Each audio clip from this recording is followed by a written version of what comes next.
In today's video, I will present concrete evidence that Native Americans and Kazakhs were once a single people and that they separated from each other in ancient times. First, let me clarify one important point. The term Turkic is not limited to the Turks of Turkey. Just as the Arabs have many countries, Iraq, Lebanon, Kuwait, and so on, the Turkic peoples include more than just Turkey. Kazakhstan, Uzbekistan, Turkmenistan, Kyrgyzstan, Azerbaijan, and other countries are part of the Turkic world. The languages of indigenous Americans and Turkic languages. One of the main indicators of ethnic relatedness is language. Researchers have discovered significant similarities between modern Turkic languages and the languages of North America's indigenous peoples. In the 16th century, English traveler John Josselyn wrote the following about the Sioux tribe.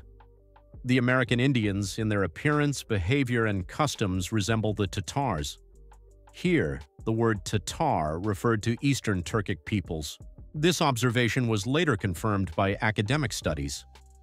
German scholar Otto Rerich, a well-known surgeon and expert in ancient languages, emigrated to the United States in 1848.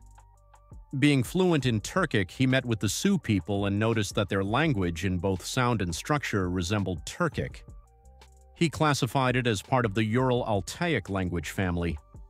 Later, it was found that not only the Sioux but also the ancient Maya language had many similarities with Turkic languages. Swedish scholar Stig Wikander wrote about this in the Ethnos Journal, 1967, comparing the grammatical structure of the Turkish and Mayan languages. He concluded that the Altaic and Mayan languages share a common origin. Today, the largest Turkic country by land area is Kazakhstan. By comparing words from the Kazakh and Mayan languages, one can clearly see their similarities. I won't pronounce the words aloud to avoid distorting their sound. I recommend pausing the video and closely examining the comparison table. If we compare the Turkish language from Turkey with Quechua, the language of a South American indigenous people, we also find numerous linguistic similarities there. Genetics and origins. Modern archaeological and genetic research has shown that the ancestral homeland of the indigenous peoples of the Americas is Central Asia and Siberia. This conclusion is supported by precise genetic analysis. The majority of indigenous peoples in both North and South America carry the paternal haplogroup Q1A3A QM3, meaning haplogroup Q is dominant among them. When comparing this haplogroup with those found among Turkic peoples, significant similarities emerge. Among Altai Turks, approximately 35% among Shors, 30% among Tuvans, 25%. Among the Saka, Yakuts, 20% among Kakas, 15% among Kazakhs, 8% among Turkmens, 3%. Thus, haplogroup Q is found in considerable proportions among Turkic populations. Moreover, among the indigenous peoples of Alaska, the C2 haplogroup is prevalent, the same haplogroup that dominates among modern Kazakhs, the largest Turkic nation today. All of this points to a common genetic origin between the indigenous peoples of the Americas and the Turkic peoples, making them genetically related. Dwellings of indigenous Americans and Turkic peoples.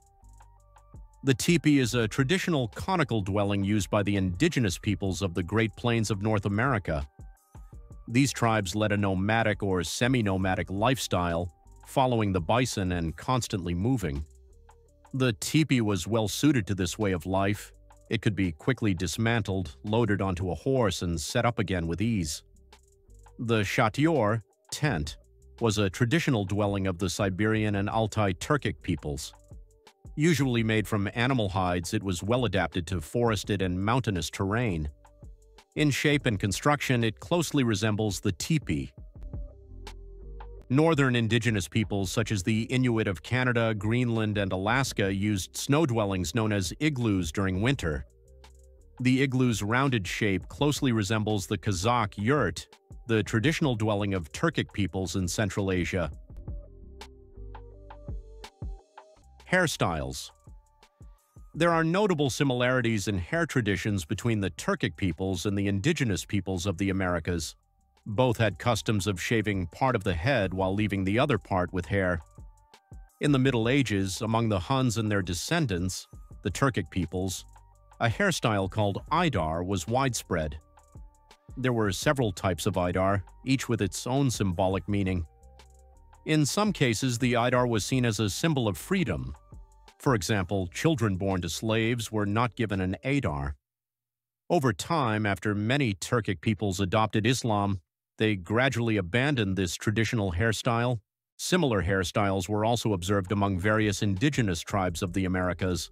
Some of them shaved part of the head while leaving the rest of the hair long. Additionally, many indigenous men grew long hair, which was seen as a symbol of freedom. Long hair was also widely common among the Turkic peoples. Gold artifacts from the Scythians, the ancestors of the Turkic peoples, show that they wore long hair. During the Middle Ages, long hair remained popular among Turkic men. The Chinese Tang dynasty described the Turkic army as warriors with long hair. A well-known wall painting dated to the year 650 was discovered in the ancient city of Afrasiyab on the territory of modern Uzbekistan. It depicts West Turkic officials with long hair. Arab-Persian sources also describe the Karluks, Turgesh, Khazars, Kimaks, and Kipchaks, who lived in what is now Kazakhstan, as long-haired men. This tradition also persisted among the Turkmen. Among both the Turkic peoples and the indigenous peoples of the Americas, men often braided their long hair. However, among the Turkic peoples, this tradition gradually faded over time, and short hairstyles became more common in later centuries.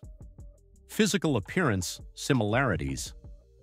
If you compare the appearance of people from Kazakhstan, Siberia, and the Russian Far East with that of indigenous peoples of the Americas, you'll notice a clear resemblance. These groups share typical Asian features. In particular, indigenous peoples living in Alaska and neighboring regions strongly resemble Far Eastern Turkic peoples. Scalping.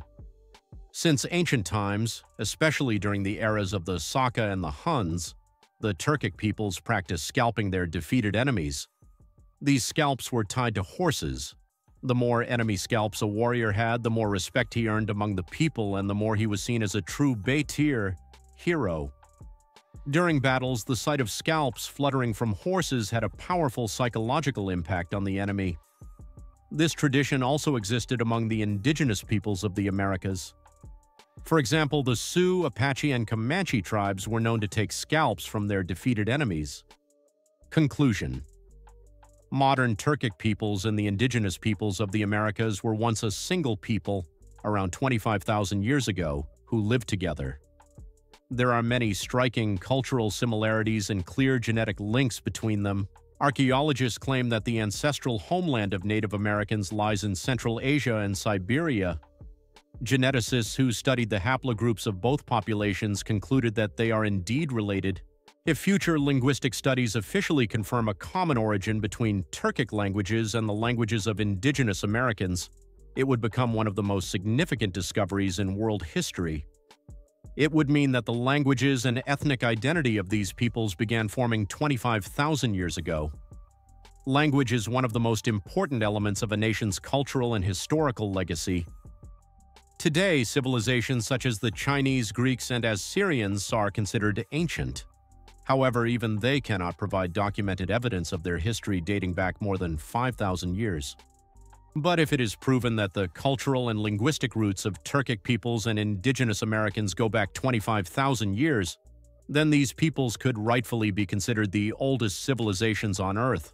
Such precise evidence prompts a reconsideration of the history of nation formation and encourages viewing it from a new perspective.